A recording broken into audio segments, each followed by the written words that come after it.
Okay, we are officially live. I am so excited tonight to have with me Dash Hudson. He's a motivational speaker, he's an author, a father, amongst other things. So I want to know, Dash, I'm going to ask you, who is Dash Hudson? Every time I'm asked that question, I don't like to have a period attached to it. I'm still growing. I'm still learning. I'm still embracing life. A lot of times we put a career. A lot of times we put a certain moment or position to define ourselves. And that's one thing about growing and learning. Uh, it's beautiful just to allow yourself to flow through life. So I always like to say I'm becoming. I'm becoming. I'm growing, and I'm just embracing every moment and loving life. So I had the opportunity to do and be many things. One of my most important and proudest things to be is a father. I take a lot of pride in being a father.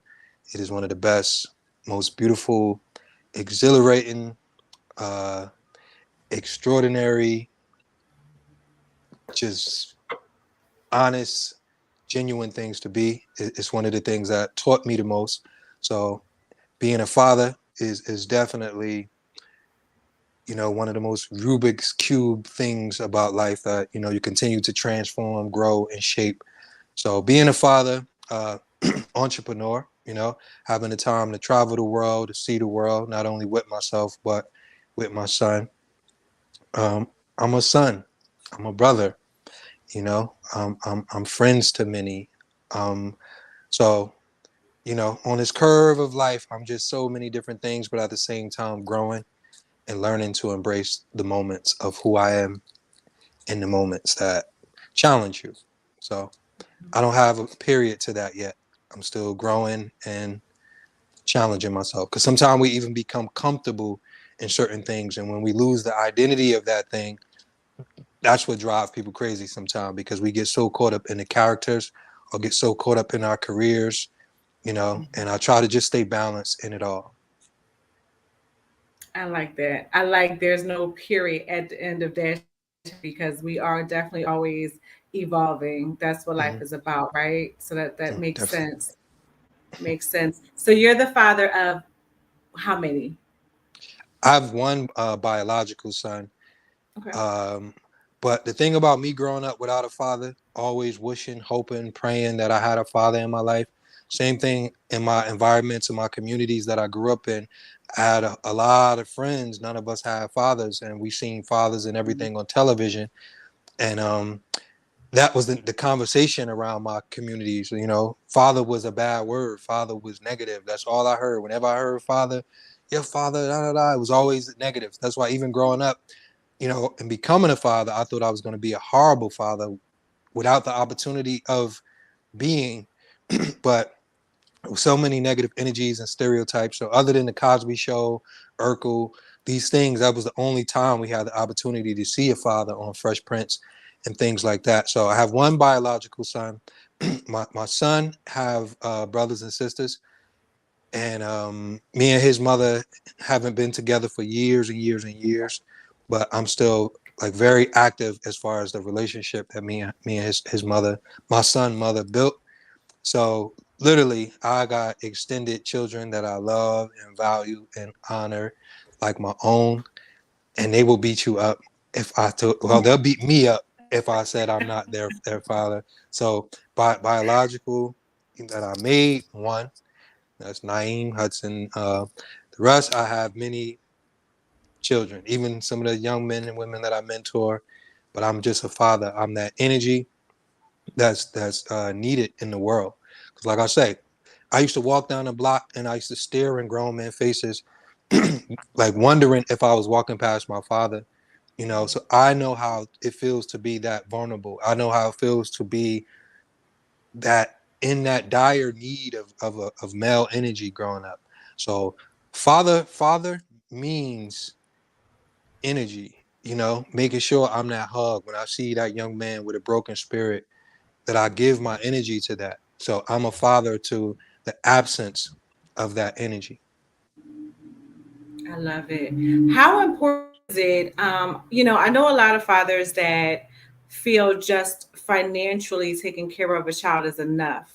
And with our young black and brown boys, that is not enough. How important it is for our men to know that to be physically in their son's life versus just giving tangible things. I wouldn't say fathers think that way. I would think society teaches that way, because you'll have a man that's in his son or daughter's life and he could be there physically, but the court systems and the marketing of the TV will tell you that that's not enough. It will tell you that your presence don't feed them, don't keep a roof over their head.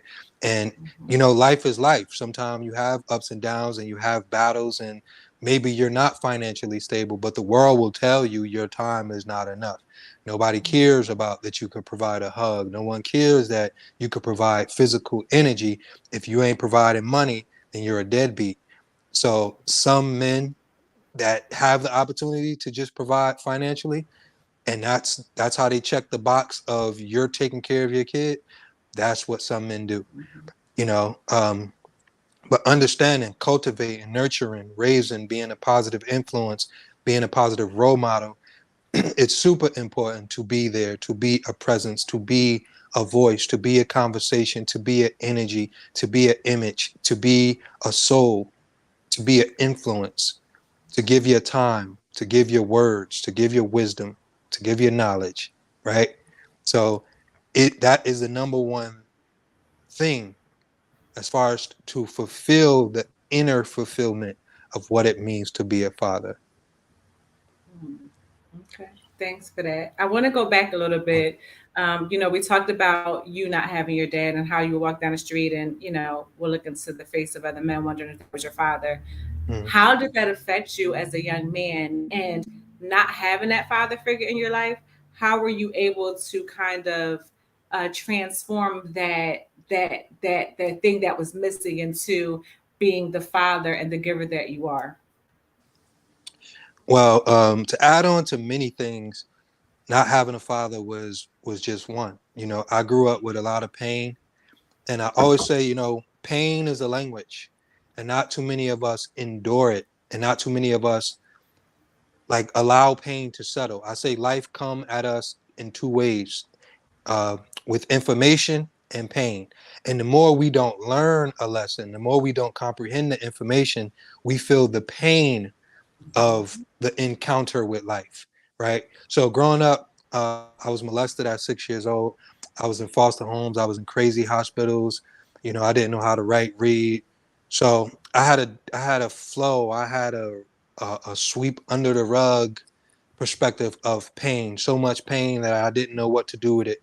So at a very young age, I disconnected my emotional space, and I didn't know what I was doing when I was young, because I'm interpreting that from a grown up perspective. I had so much pain on my front door that I would have killed myself as a young man. Um, so not having a father was just another thing that brought me more pain. And it was just like a whirlwind and a tornado of pain and emotions and trauma and being traumatized. So growing up and learning to heal these things, it was it was a mixture of many things, of just life panning out the right way, because it was so many things that, when I was deflecting my energy, as far as being that broken, vulnerable kid with so many conversations inside, and so like screaming out for help. It was so many things that I was doing that could have took me off this planet. So because I was crying out for attention, because I was battling those inner wars, you know, somehow, some way, I met the right people. Somehow, some way, the right things came, and to speak to any, um, right, it's just people that I remember in my life that came with the proper information. And I always say life is a sparring partner. So the same way when you're in the boxing ring, and no matter how hard you get hit, no matter how dizzy, no matter what the situation is. You have to be willing to get out of that corner and get back in the middle of the ring and be ready to fight. So being molested, going through foster homes, going through crazy hospitals, stealing cars, crashing cars, fighting every day, losing so many friends in my community, I had to get back in that ring and just know that I could win this fight of being a balanced person, being a good person, and tangible things. Like I say, I could talk about things that happened in my life. One is it was an older guy in my neighborhood named Jody, and my mother. Well, like I said, I went to the foster home from the age of like 6 going on to 7, and I came back home from the foster homes, crazy hospitals at the age of 14. So in that time, I went through a roller coaster of pain and just traumatic things. And then when I came back home, and sometimes I used to come back home like for Christmases and different things like that. But like I say, so Jody was a person that he always just gave me love. You know, he was like an older person in the streets that just kept me out of trouble and always made me feel valuable, you know. And I told him, you know, as we got older, like how much he meant to me. But he was like a major influence. And the funny thing, my mother hated Jody because Jody was like in the streets. He was hustling or whatever the case. So my mother always judged that. But this was a man that for the first time I had a man look at me and keep me out of trouble and keep me focused. Outside of Jody, it was a guy named Mr. Lewis.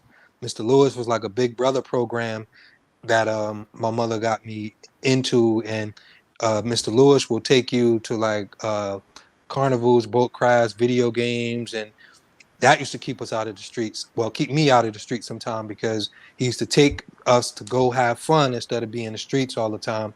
And also Miss Worthy was a Jehovah Witness. She taught me how to read, you know, and this was like after I graduated high school. You know, Jehovah Witness, they walk up to you, hey, do you know who Jehovah is? And I'm like, yeah, Jay-Z, you know, he just dropped a Black album, you know. You know, I'm like, Hove is fire, like, but you know, she like but the thing about Miss Worthy, you know, the thing when I was growing up, couldn't read, couldn't write, I had so much doubt, I had so much fear, I had so much anxiety, so much trauma. I hated you if you believed in me. If you believed in me, I hated you because I knew I couldn't read. And the thing about picking up on energy, I picked up on energy since I was a young kid. So when I was in school, you know, I was struggling so deeply, I was afraid to even open up that level of vulnerability. So I could see when teachers are annoyed. I could see when teachers are frustrated. I could see when teachers were judging you. So I was always afraid to even reveal that layer.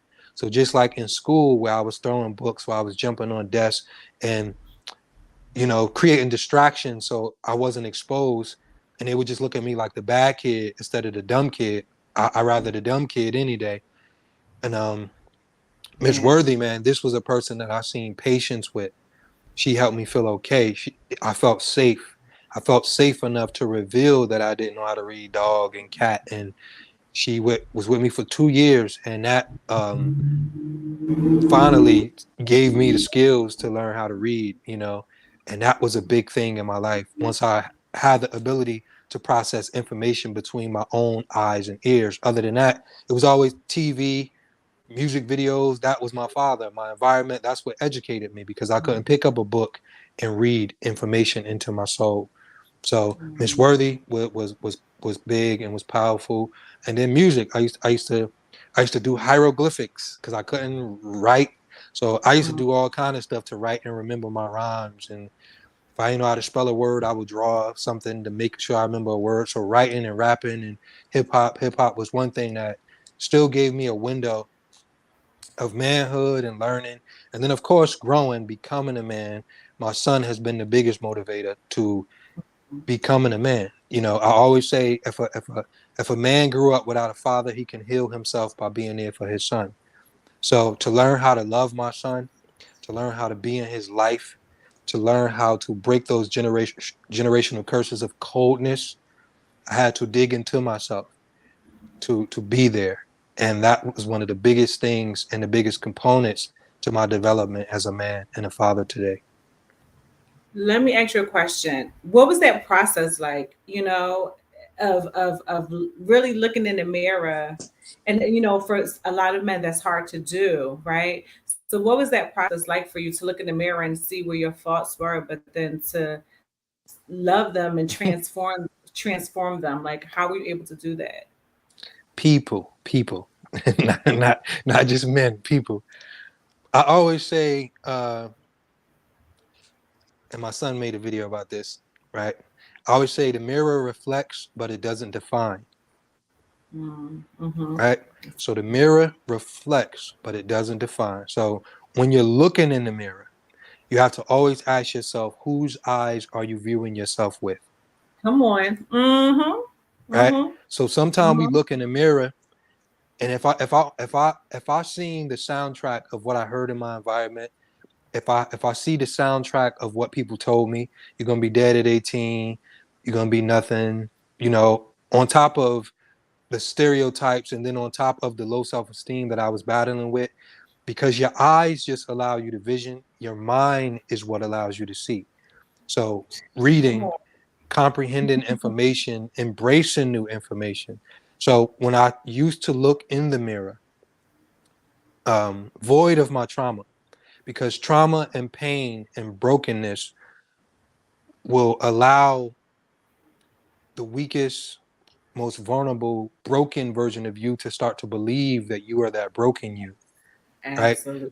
Like That's I would say it's okay to heal, but don't become your healing, mm-hmm. right?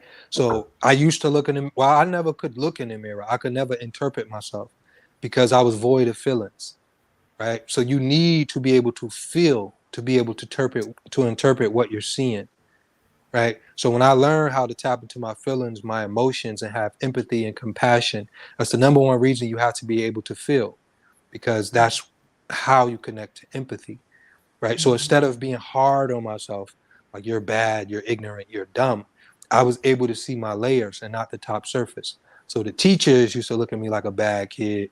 My mother didn't Right. understand what I was going through. So I wasn't the bad, retarded, angry gangster kid. I was the broken, vulnerable young man that was molested, that grew up without a father, that didn't know how to write, read. I had so many layers Mm-hmm. underneath the icing. It's the same thing when I ask people, hey, what's your favorite cake? People say chocolate, people say vanilla, but they don't realize they're just talking about the icing. They're not Mm-hmm. talking about what the cake is made out of, right? You better tell it. Right. So Exactly. that's the thing that you have to look in the mirror and get behind the layer.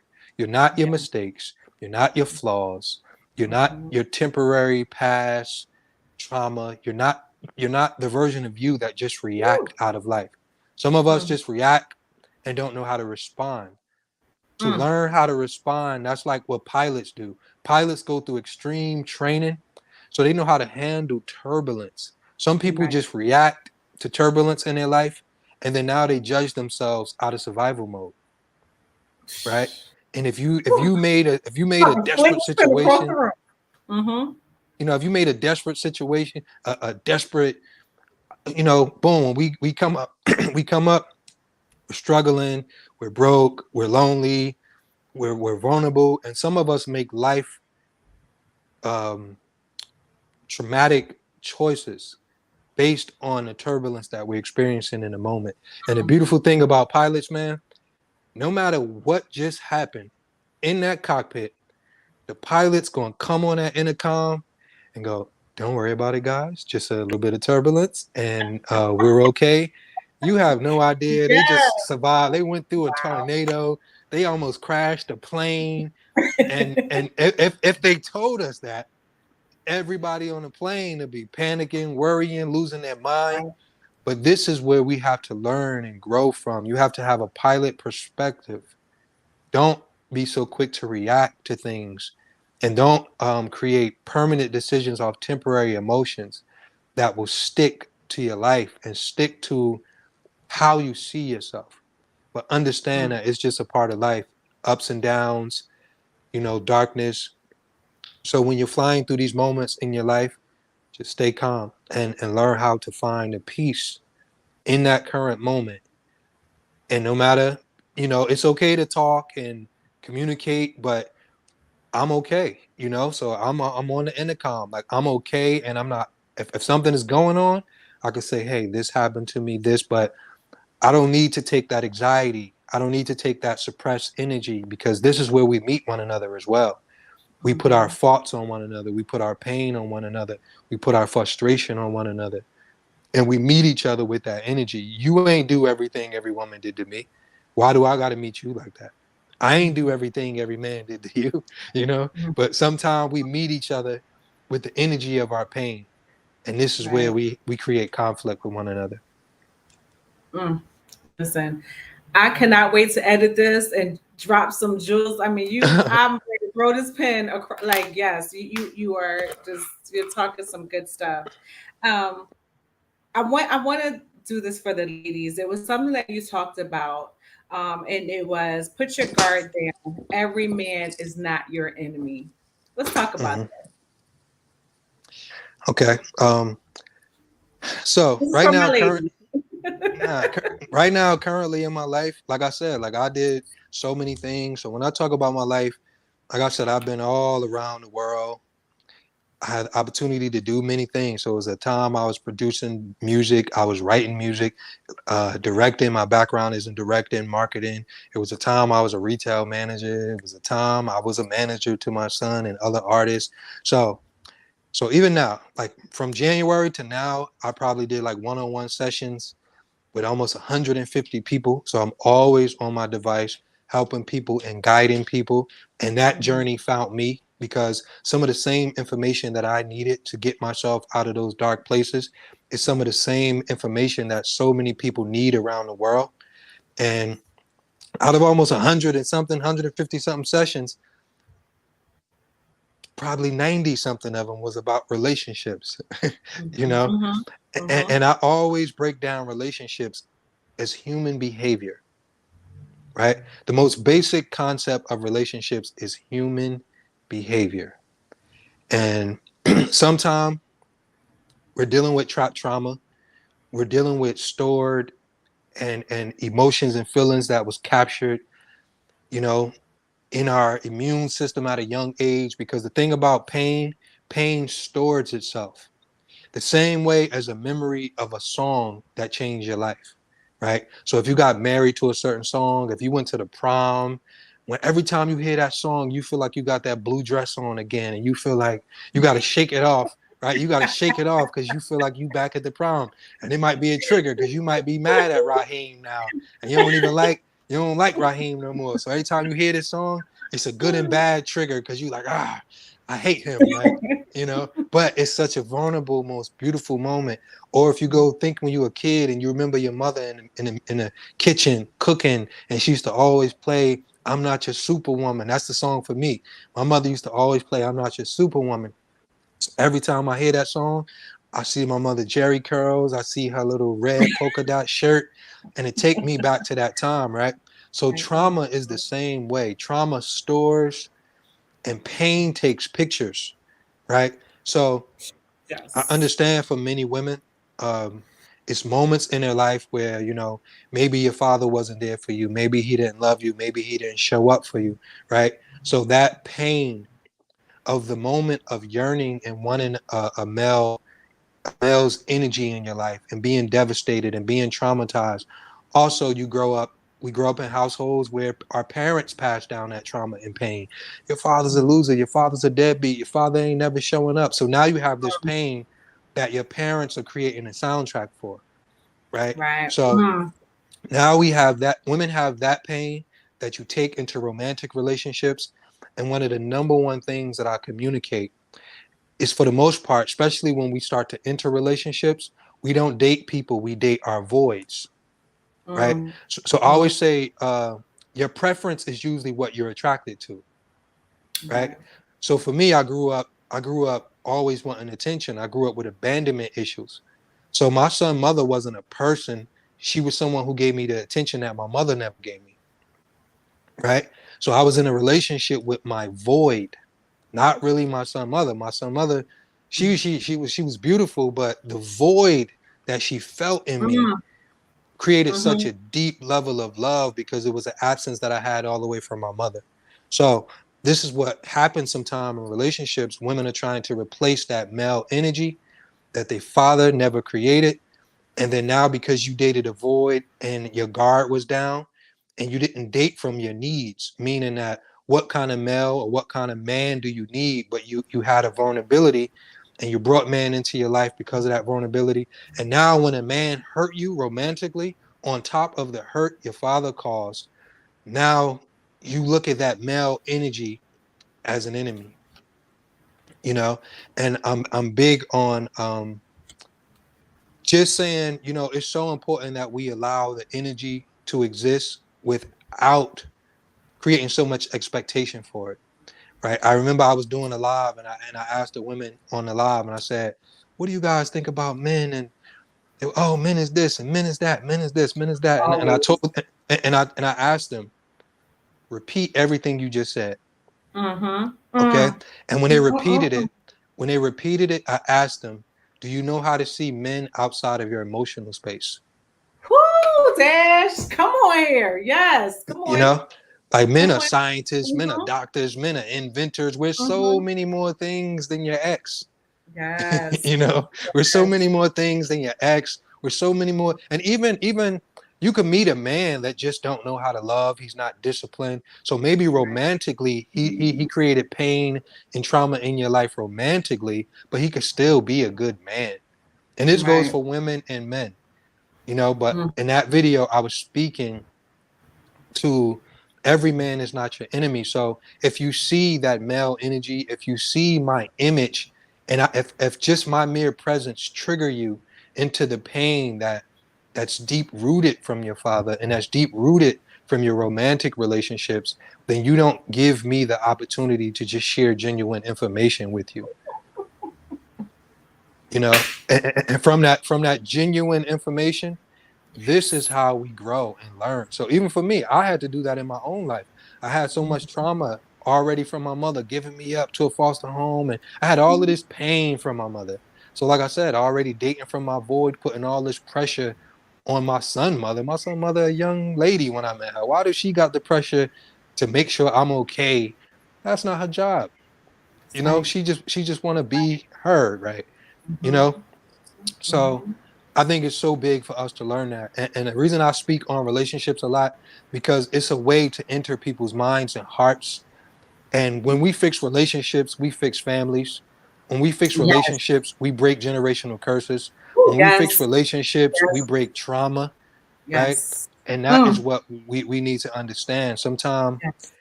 Sometime our pain comes from the number one relationship that we're cheating on, because there's Mm. no such thing as being single. You're always in a relationship with yourself.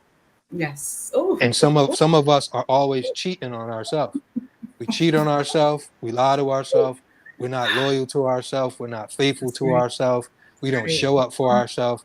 And then we Woo. put we want people in our life and we put the pressure on them that we don't put on ourselves. Right. So Oh, it's so important that you show up yes. for the number one relationship in your life, and that's you.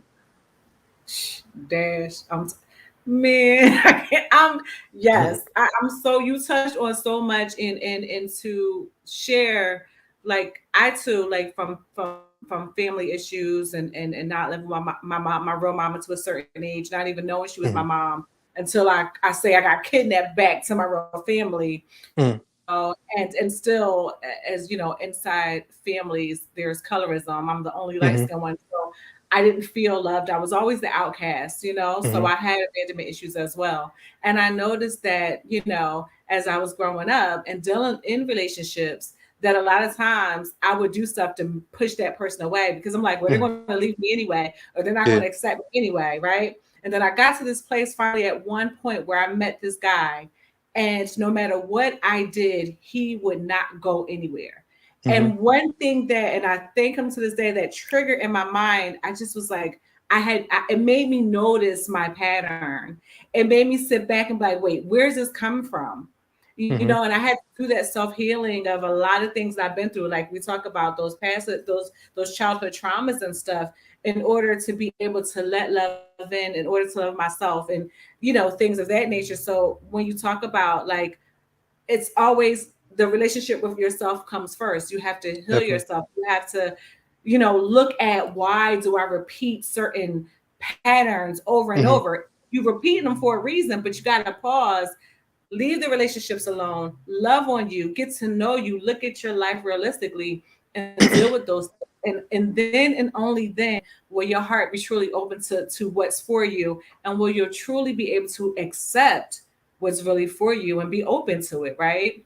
Yeah. So I, I I, mean, I call it outfit emotions, right? mm-hmm. And what I mean by outfit emotions is like if I ask you, right? If I ask you, what's your favorite outfit that you wore in sixth grade?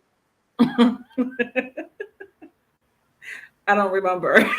Okay. Okay, but look, even if you could remember, let's say it was a jumpsuit. Let's say it was like a tie-dye jumpsuit, right? Okay. And let's say you pictured that outfit. And let's say as a grown woman, I brought you that outfit and I told you to Mm-hmm. put it on. And you attempted to put your legs or put your feet in that outfit that you wore in sixth grade. And I asked you, so what's wrong? You're like, oh, it don't fit. It won't even get over my leg. And I'm like, okay, remember that's an outfit, That's right? right. You know, some of us are experiencing our childhood traumas that we've been wearing our whole entire life, Mm, and we mm, refuse to take it off, right? mm, So if an mm, outfit and something you used to wear in the sixth grade don't fit you, you have to understand the same emotional space does not fit you as a grown up, you know? And some of us wear those same emotions every day. We wear those same feelings every day. We wear that same trauma every day, right? mm-hmm. And the thing about growing and the thing about experiencing life, you have to learn how to outgrow. It's not about forgetting, right? Or you have to learn how to change that emotional outfit. You have to learn how to upgrade. You have to learn how to update. You have to learn how to allow yourself to spar with life so you're not so traumatized where everything is triggering you, right? I always call it an emotional check engine light, right? Some people look at being triggered like it's the worst thing in the world. But a trigger and a check engine light is one of your best friends. It's signaling you to an area of your life that you're trying to ignore and you're trying to run from. So that trigger and that pain you feel is asking for you to deal with it. It's asking for you to find peace. You know, I always say emotion is energy in motion. You know, Mm, and whenever it's trapped in our system, whenever mm-hmm. it's stored in our, you know, in our soul, it's also a clip online, right? It's a clip of a polar bear, right? And you have hunters, they're going, they jump off the helicopter and they shoot the polar bear with a tranquilizer gun.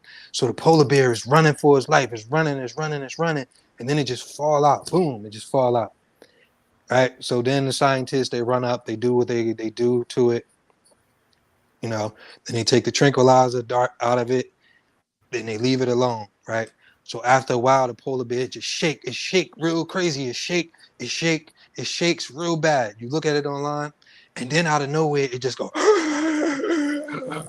It take a deep Mm, breath, right?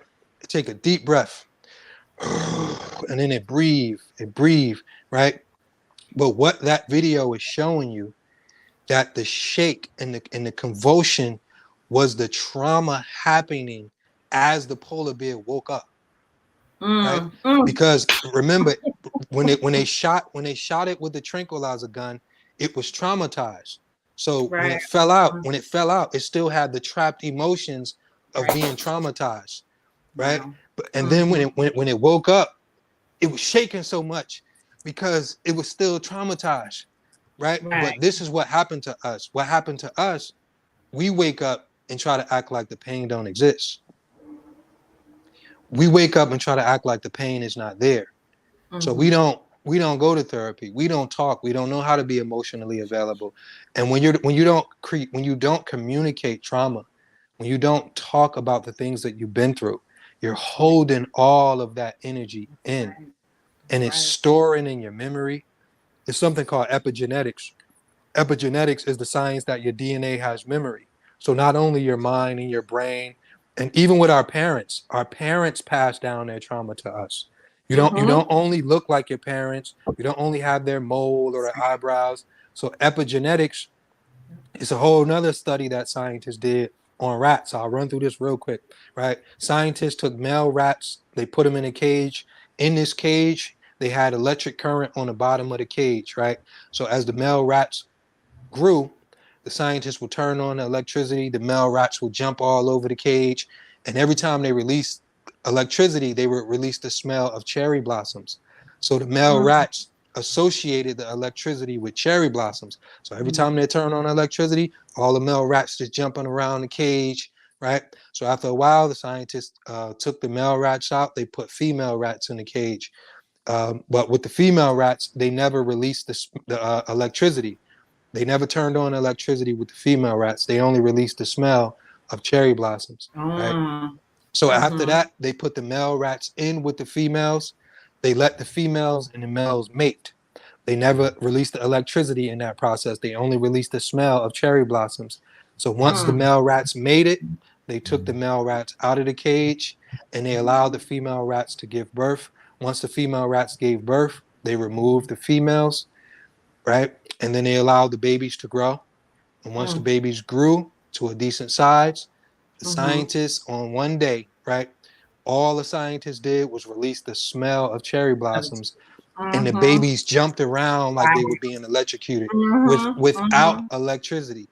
They didn't release the electricity, only the smell, right? Mm-hmm. So because Mm-hmm. of the DNA that the parents passed down of the trauma, it was inside the children, right? So sometimes it's not even about us dealing with our trauma.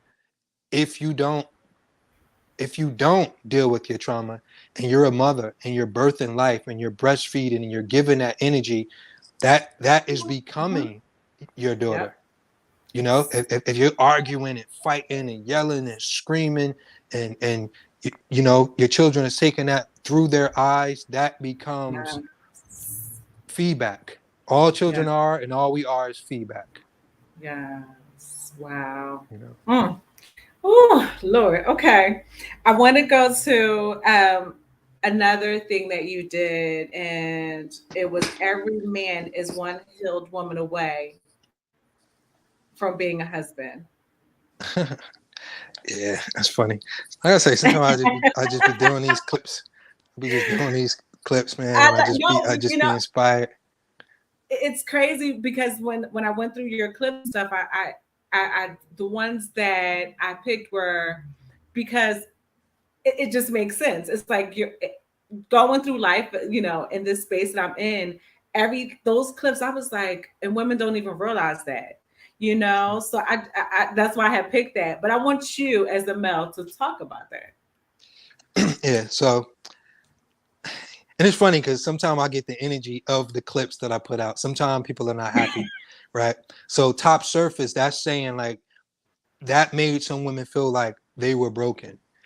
You know, like Mm-hmm. that made women feel like, oh well, you know, it wasn't me, right? So that challenges women to say, oh, what you think I'm not healed? That mean I'm broken, right? But what I'm Really? communicating in, yeah, like if you listen to it, every man is one healed woman away from being a husband. So if you had a man in your life and you know he it didn't work, that made that's what I always say your perception and perspective control your reality. So the Mm-hmm. thing about Mm-hmm. content, when I put out content and I receive thousands and thousands of comments, like I learned so much because I realized it's no way we could just say women this or men this. Like women Right. think so different, right? And I see this in thousands of comments. So my trial and my observation on just human interaction is so different because I have a hardcore study. Like I could put a clip out. I just put a clip out. 2,000-3,000 comments. Like so, women do not all think the same. It's Yes, just that's a flow of different thoughts based on different situations and based on different outcomes. Right. So, like I said, that was one of the dominant thoughts of it challenged women of so what that mean? I wasn't healed and and I didn't know, right? So that's how a lot of them took it. But When I I say didn't take when it I that way, but Yeah, see, you have a different perspective. You yeah, wasn't offended. It didn't trigger you, right? because I'm healed and I understood where you were coming from with that topic, and not Mm. even listen to the whole thing. But carry But on. I'm with that's what I mean, right? you. Yeah. So what I'm saying with that, right? When it comes to interacting, that's why I said a relationship is nothing but human behavior. And just like I said when I said earlier that when I ask people what's their favorite cake and they just say chocolate or vanilla, if you only see people at the icing level, right? So Woo. if you meet me, oh, or I meet a woman and I go, wow, she's beautiful, or you go, wow, he's handsome, or whatever the case, that's the Mhm. icing. That's not who I am to Right. the core. So the That's core right. of me, once you understand the icing, now you go to my story. Okay, That's he's a right. man and he's grown or whatever, but okay, he was molested at 6. Okay, he's Hmm. been through a foster home. Okay, he's been through a lot of trauma. He's been through a lot Right. of pain, right? Hmm. So if someone enters my life and uh, if they see areas where maybe I don't know how to express myself, if they see areas of maybe where I shut down, where I lose confidence, where I become vulnerable, where I become dismissive, and I always say this, right? And the thing about this cycle on the internet with toxic and narcissists is it's a title that don't describe what men are actually going through, Hmm. and it's so easy and catchy to throw out there, but it lacks context, right? So easily, like if you don't understand a man's struggle, you could say, oh, he's a narcissist, oh, he just think about himself, right? So a lot of Right. men protect themselves with their pride, right? I call that the turtle shell syndrome. If you look at a turtle, turtles are soft, their shell is hard. Whenever they Yeah. don't feel safe, they tuck inside their shell, right? Yeah. Whenever a Hmm. man feels like he's not safe, he's going to tuck inside his pride. You're going to see his Hmm. pride, you're going to see his ego, you're going to see that anger and frustration, and you think it's narcissist energy, but it's not narcissist. He just don't feel safe enough to express himself, right? So if you're a woman that understand that he's just deflecting, if you're a woman that understands, let me not be combative, let me just let him talk. Remember I said emotion is energy in motion, right? Yes. It's a reason a teapot has a hole on it, right? To release that steam. If you remove the hole off a teapot, it will blow up, right? So whenever you're trying to have a conversation and it turns into an argument, that means it lacks substance.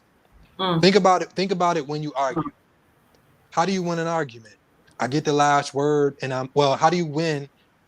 Because I'm not talking about, like I say, conversation is different. I look at Right. conversation like we're sharing information. Right. And the way we win is when we comprehend one another, That's right. right? But the way Hmm. we win an argument is if I'm louder than you. What? Shut up! You know, we're thinking about who's louder than, and if I get the Right. last word, right? So instead of us learning, I got the last word and I'm just louder than you, Right. right?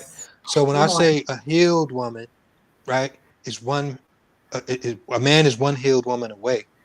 The minute I feel safe with you, the minute I could poke my head out of this shell and not feel like, Hmm. I'm in a battle or I'm in a war, and you make me feel safe, Come on. that will show you a softer, more loving, more balanced version Yeah. of me.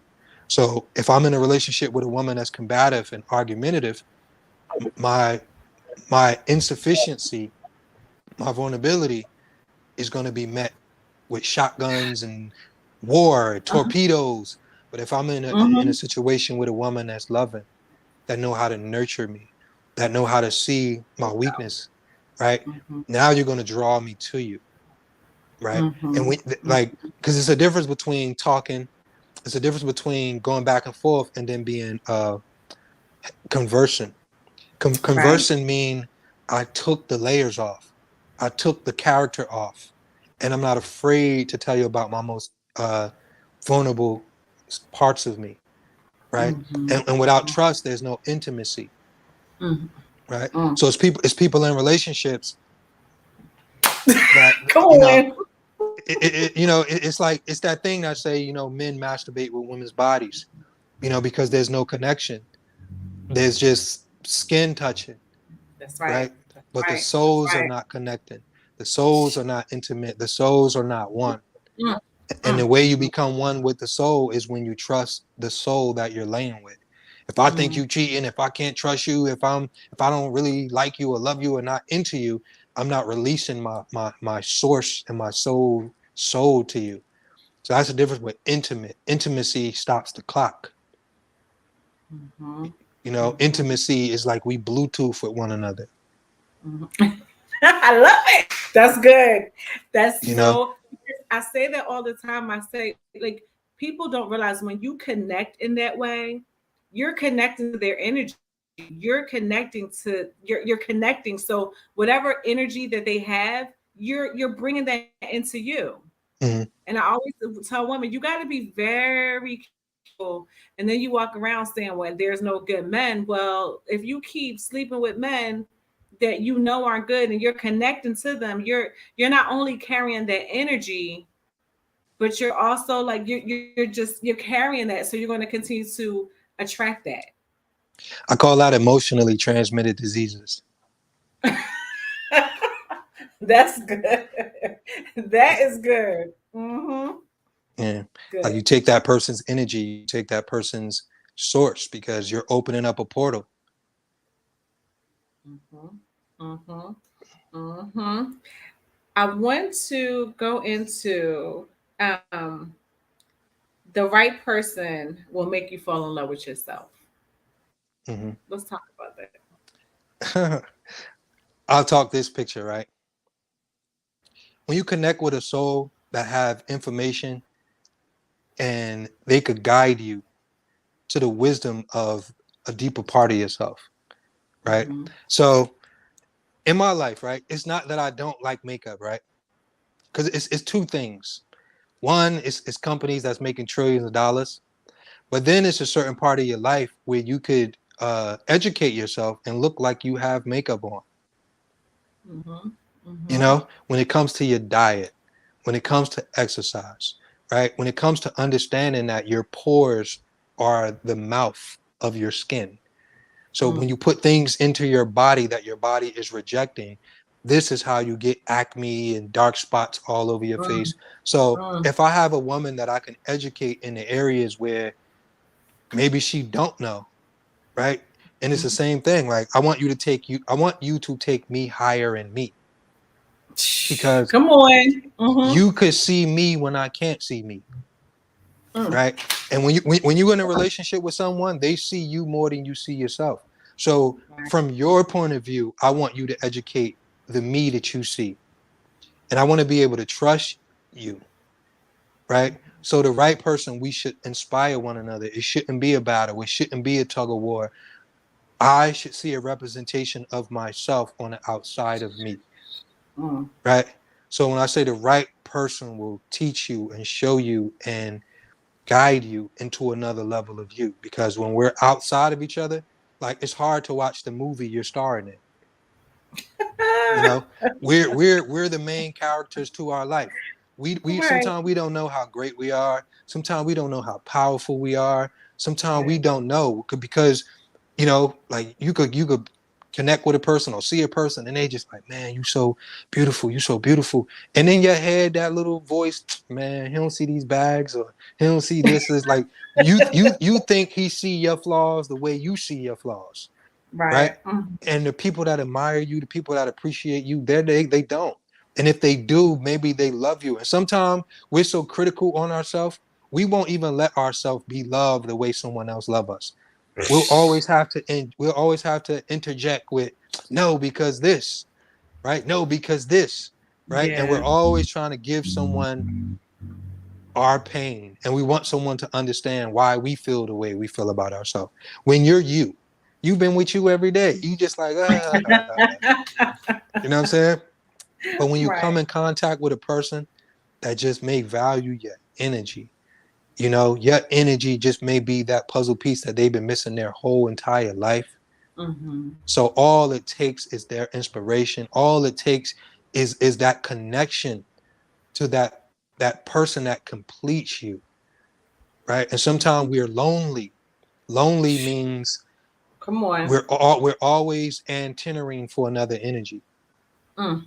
Being Mm-hmm. alone means you value your solitude, you Mm-hmm. know, and you value your silence. Because there's so Mm-hmm. many people that run from their silence and afraid Right. to tap into their Right. full potential. Mm. So when you see a person that know how to read your soul, when you see a person that know how to translate your energy, that is the person that could help you tap into a deeper version of yourself. And when it's love, when it's genuine, when it's organic, when it's intrinsic, right? And what I mean by intrinsic, it's already predestined, it's already pre-coded. Like if you watch a kangaroo, when a kangaroo is born, nobody teach it to go in the pouch. You That's know, true. nobody teach it to crawl up the Mm. leg and go in the pouch. It's already intrinsic. It's pre-coded in that person's being or in the animal's being. And I believe it's that is the concept of your soul mating. That's why you get around a person you like, I don't know what it is about you. You know what I'm saying? Your soul is like, yo, that's him. That's her. Your soul is Hey, choosing that's for it. you. You know what I'm That's saying? right. So that's your Uh-huh. soul mating. Your soul is identifying this person's energy. Your soul see what your eyes don't. Mm. Mm. Mm. Mm. Oh, Lord Jesus, you talk. Listen, that's so true. And I Yeah. just, we're in we live in a superficial society. You know what I mean? So everything, people don't see that part. Everything is on the surface level. Mm-hmm. But going back Icing, to, like I chocolate was cake. just, yeah, the Yeah. icing looks good, but that cake, the cake Yeah. might not even be moist. It might be hard on the inside, Yep. nasty. Yeah, all of that. This is an How? icing society. Yeah, yeah. How do you think that, or what do you think that men and women can do?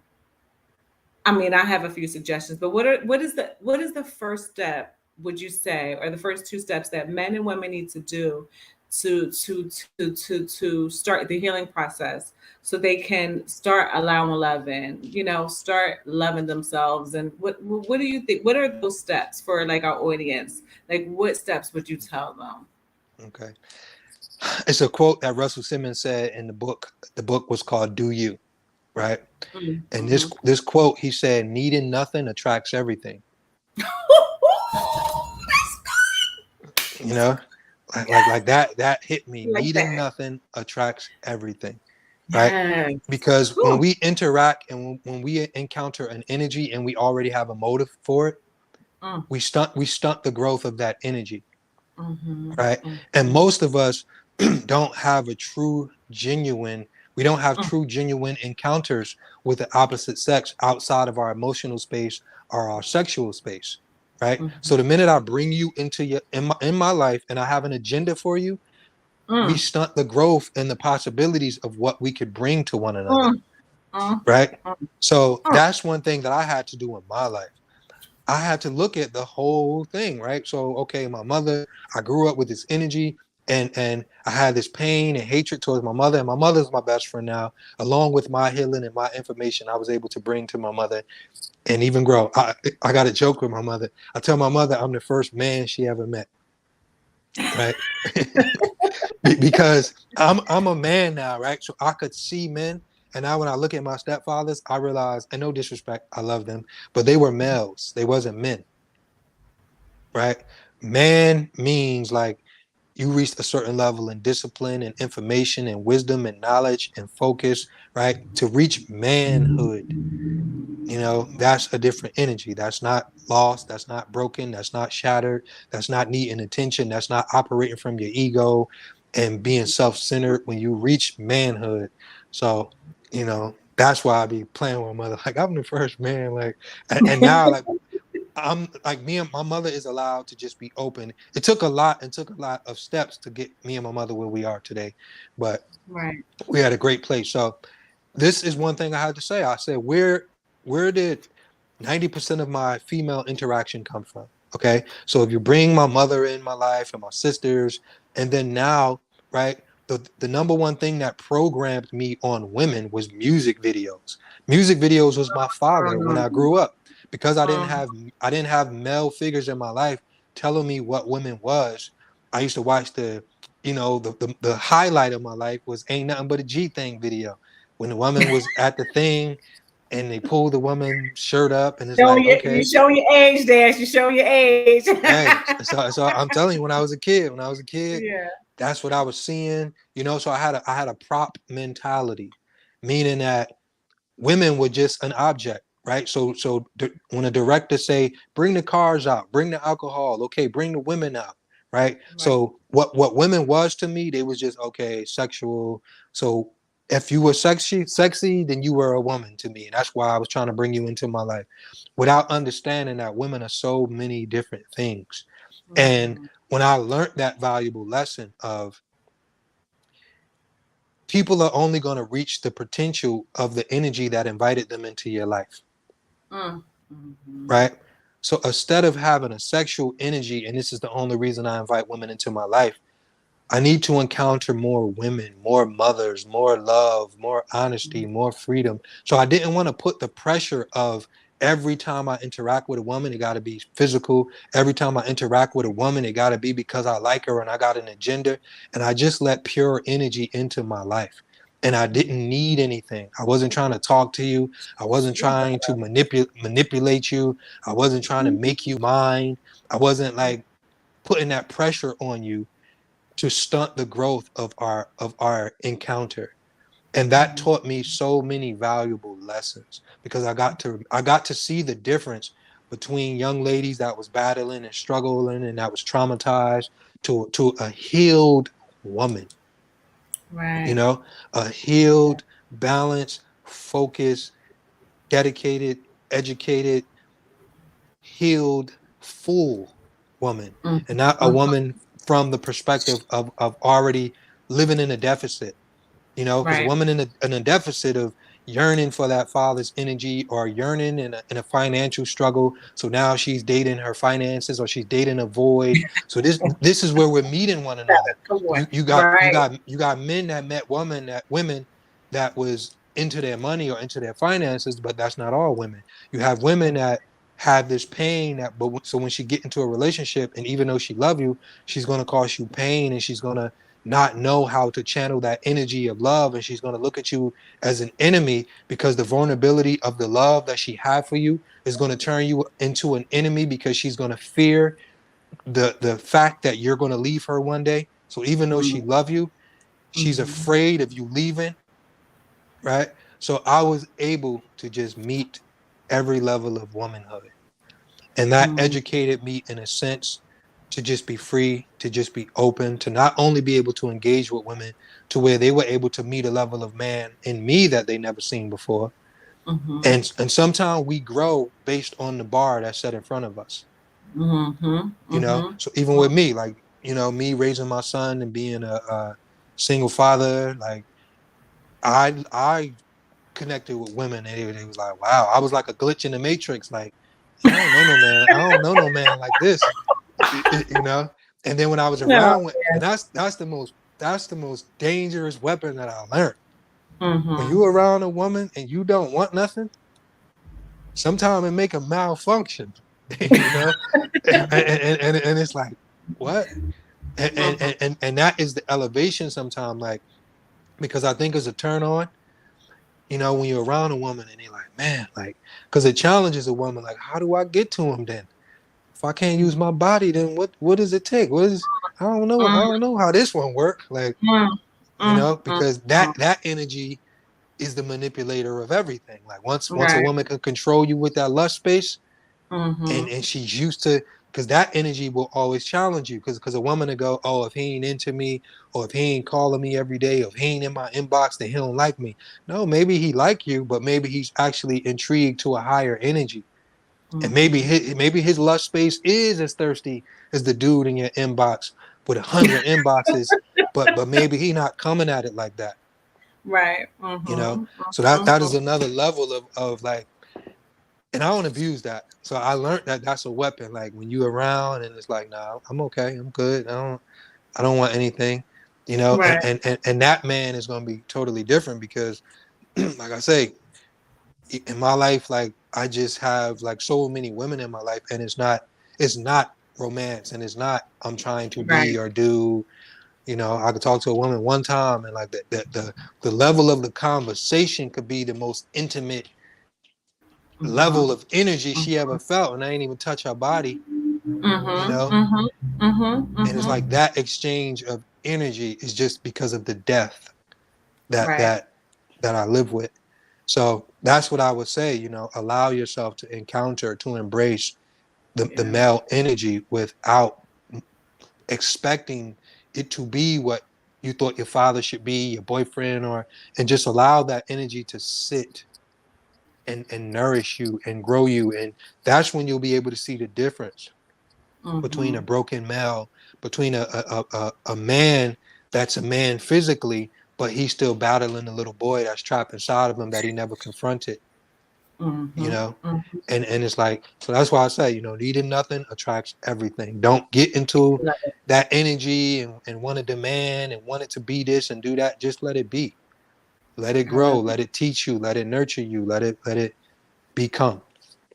And I think the thing that a lot of women, the mistake that they, going back to what you said earlier, a mistake that a lot of women make is being intimate and thinking that intimacy is what's going to get them, right? Hmm. But again, I always, if that man is unhealed, if that man doesn't even know what he wants, doing that is not going to mean anything. So then you Hmm. have this woman that's like, oh God, I just get so frustrated sometimes with, you have this woman that is mad at this man because he's not giving her what she feels that she needs. But I was like, well, first of all, did you even get to be his friend first? Like, so that you know what you're dealing with, right? I think Hmm. people are so in a rush, like they are physically attracted to somebody, and they hop right into bed with them, and the next thing you know, this person is nothing of what you're looking for,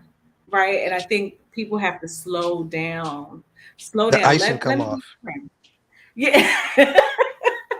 Hmm. Exactly. Like, let me, I have so many, like, honestly, guys that I was attracted to them, like we were attracted to each other, but we want, because we're so busy being friends, we are just the best of friends. And I could tell them about what's going on in relationships that I was in, and vice versa, because we Hmm. established such a great friendship just from not expecting anything, but just like being friends. And I think it's so important for people to know, like women and men to know, it's okay to just be friends. It's okay to just stay in that space. You don't have to go to that other space.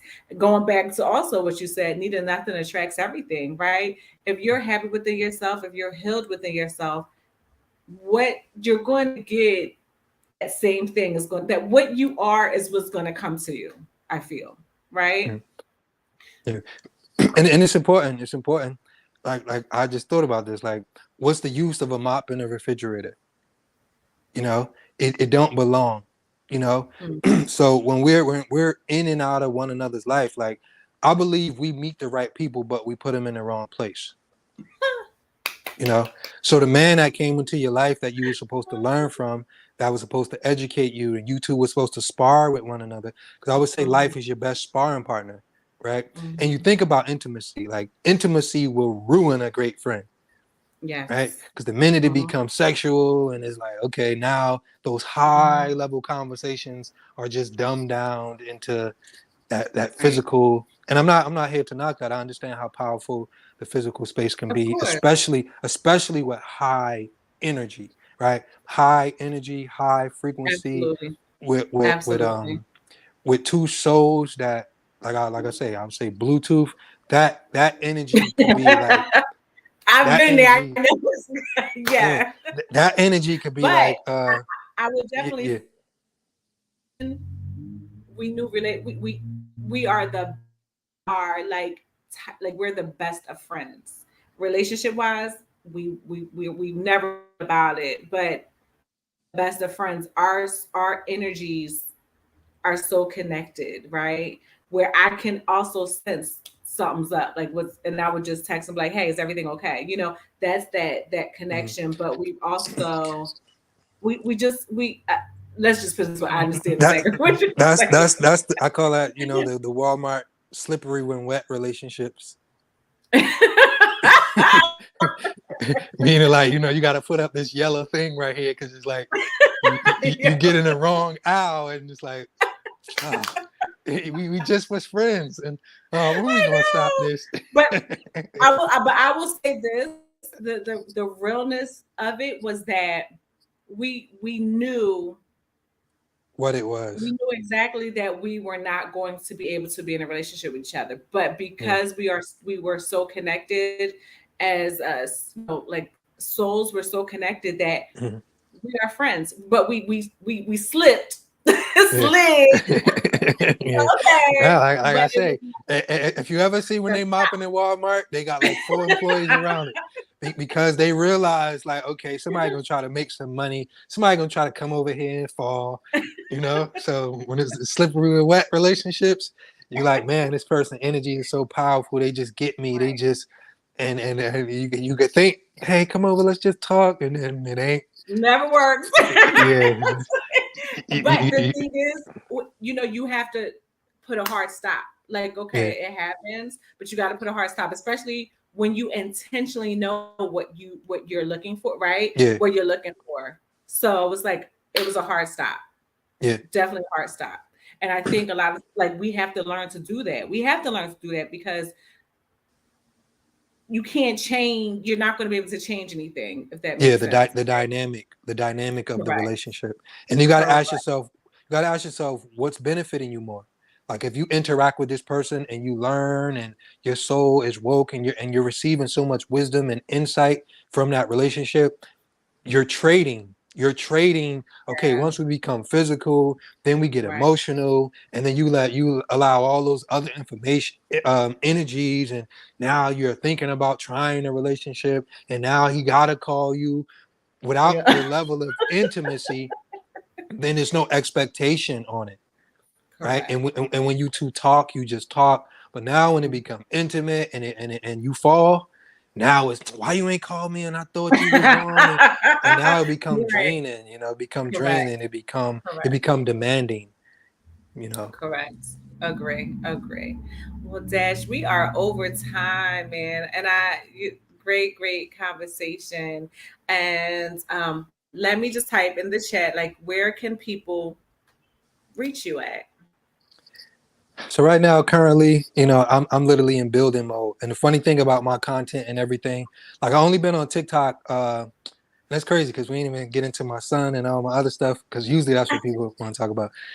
But so I only have my TikTok since August, and I'm at like 200 something thousand people, 200,000 people on there. Oh My wow. Instagram, I had like 2 years. Well, I really went consistent in August with everything because I never was a camera person. I never was a get on the camera person, and so TikTok dash Hudson underscore, Instagram dash Hudson underscore, YouTube dash Hudson, my Facebook dash Hudson, and everything is in building mode. I'm working on everything. My courses, two more books, currently booking and traveling. So I'm literally a brand in development. Okay. So as far as my son have been all over the place, TV, we done been everywhere. And so for me right now, this is my building of my brand for the You first had to time ever. take care of your son first, No, right? that's a whole story in itself. That was a journey that just happened. That's a whole long story. So IG is Dash Hudson underscore or just Dash Hudson. I'm sorry. Dash Hudson underscore. And TikTok, same thing, right? Yes. Yes. Okay, got you. Okay, perfect, perfect, perfect. Okay, all right, it's in there. I really appreciate you for coming on and having this conversation with me. Very, very interesting. And I don't know. Hopefully, we could do this again, and we'll talk about your son. Just let me know. Let me know. I'll be on, Yeah, and I would love to join. So just let me know.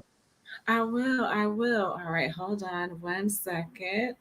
Thanks, everybody. I saw a few people were like, "Wow, some fireballs." Someone said, "I love his candence." So we were getting some good comments. For everyone that was on, thank you so much for joining, and I look forward to see you guys soon. Everyone have a safe and blessed night. And Dash, just stay on for 1 second. I'm gonna end the Okay. broadcast. No problem.